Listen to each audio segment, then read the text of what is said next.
Here's a little comic book movie news that just came out a couple days ago. There's some information released about Doctor Doom for the upcoming Fantastic Four reboot, and it was revealed in an interview with the guy playing Doctor Doom, who is, can never pronounce it, Toby Cabell? I don't know. Something to that effect. Anyway, I'll paraphrase here for you. What he says is that Doctor Doom is not Victor Von Doom anymore. It's Victor Domashev. And he's Russian now. Or at least that was... Is that confirmed? Because I heard that it was a rumor that he was Russian. And I don't know if he's Russian or not, but he does say that he said he's really important to him to get this voice down, and the thing about the voice that he wants to get so true. In the past, he's always been kind of depicted as this guy who's foreign to England, having sort of an foreign-influenced English accent, and in this movie he's trying to do the same thing with an American accent, so having a foreign-influenced American accent, and which I think is brave, and, try it, I guess. Yeah, and, absolutely. The thing about it is it's causing so much buzz right now. The last Doctor didn't do an accent, except for the couple of scenes where he did. That's true. The thing about this interview that's really striking people weird is that he is a blogger, hacker, programmer who, since his name is Domashev, goes by the internet handle Doom. So he is Doom, I guess maybe Doctor Doom, but we don't know much more about him other than what Cabell's trying to do with the voice, and the fact that he's some kind of hacker.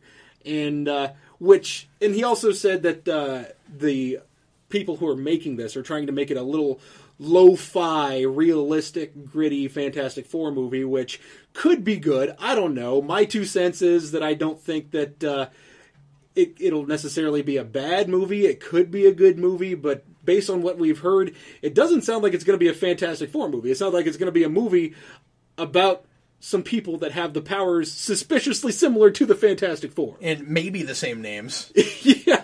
And, you guys do your thing, but all I'm saying is it sounds like you're trying to create something radically different from the original material. Yeah, they keep throwing around the words dark and realistic, like that's going to be enough to get people to go to the movie theater. Yeah, like that's the only thing that needs to be important. And I kind of feel like we're moving past that with superhero movies at large, which I really appreciate. I think Guardians showed us that. I think Marvel Studios on the whole have kind of shown us that. We've got a lot of people really kind of riled up and upset that the DC movies so far Warner's is talking about them like they're going to be super, super serious, and they don't want them to be very much fun to the point of, and I still think that the whole no jokes at all policy thing is, I really doubt that there really is a no jokes policy, but there's been so much talk about this, and then some of Goyer's dialogue is pretty jokey. It's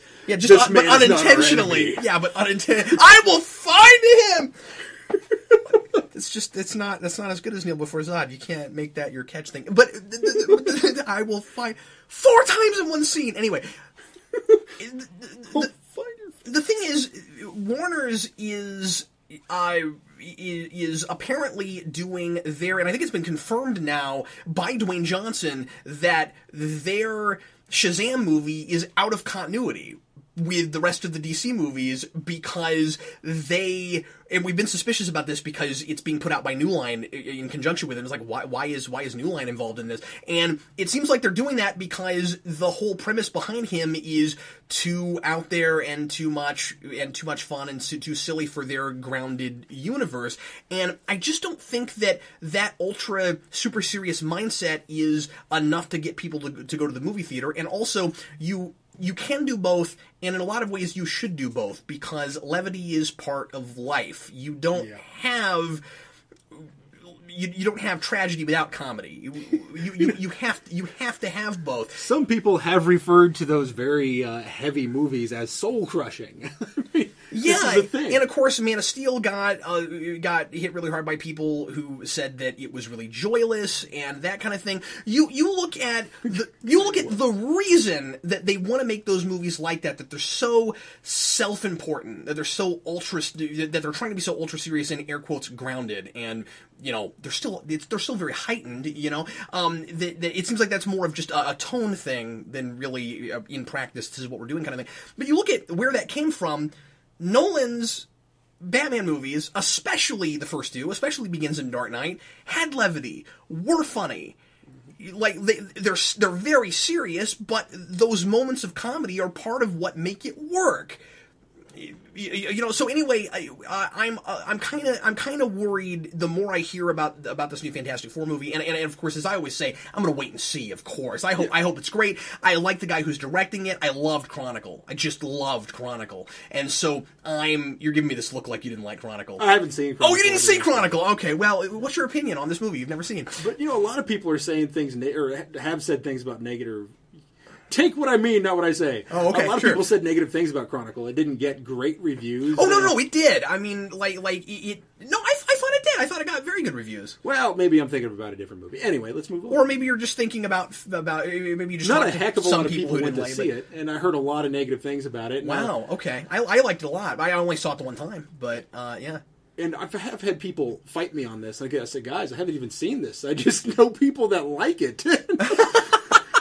Yeah, well, I don't know. I don't want to judge the thing before I've seen it, and I don't want to say, as I always say, that just because it goes against source material doesn't make it bad. The point is not to take exactly what was on the page and give it to us again. The point is to tell a good story no matter what you're doing. And sometimes, as I always say, when you're adapting source material to another medium, there are changes that are necessary because of that medium. Now, having said that, it really does seem like they are going out of their way to make this thing as different as humanly possible. And again, it might be okay, but what I kind of worry about a little bit is that Marvel seems to not want to publish Fantastic Four while these movies are happening. Which I think it's almost an inevitability that they'll just get tired of making Fantastic Four movies at some point. I think it's very likely that this movie doesn't perform. Yeah, no, I think that's super guess likely. We'll see. And again, I'm not saying that because of things I'm hearing that I'm not liking. I'm just saying that it sure doesn't seem likely that it's going to perform real well. It has no consumer confidence behind it. There was a friend of mine that pointed out to me tonight, and unsolicited, so he just said this to me.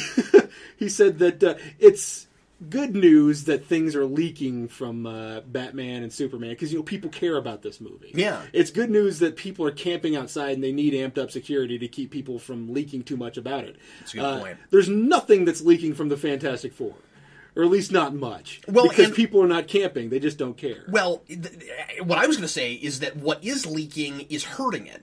Yeah. And wouldn't it be much better if we knew nothing about it whatsoever? Yeah. Like honestly, and I'm saying this in hindsight, what should be happening is we get a logo that says Fantastic Four, and then people go see it because they're curious, and we know nothing else. You know what I mean? I don't know, but I guess my whole point is dark and gritty and air quotes realistic is not going to be the thing that sells your movie. And again, I think we're moving past that a little bit. I think that was a fad, and I think we might be getting past it a little bit. I think we might be moving past post-apocalyptic finally. I kind of hope so. I think that's starting to happen. And so I'm a little bit afraid that this is going to... You know how I always say that Green Lantern was the movie that you would have expected DC to have made 10 years prior than that? I think this is going to look like the Fantastic Four movie that you would have expected somebody to make 5 years before this. So we're catching up. We're coming 10 to 5. We'll get to 2 next year. I'm not saying you've got to be goofy, farcical comedy. I'm not even saying that you have to do it exactly, again, like the comics, and that you've got to have the spandex suits, and that it's got to be a Brighton shipper movie like the original two tried to be. I think you can make it a more serious film than what they had before. I also think that you could do a direct adaptation of the Fantastic Four better than they did it last time. And I have seen Fantastic Four in the comics with the spandex, with those powers and all of that, get really, really super serious.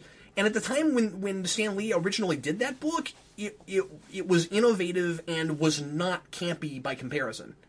at all. I mean, it was much more realistic character-wise than much of what was going on right there, and was the book that that made Marvel happen, that made Silver Age Marvel happen. I would also like to add that it's not spandex, it's unstable molecules. I'm sorry, you nerd.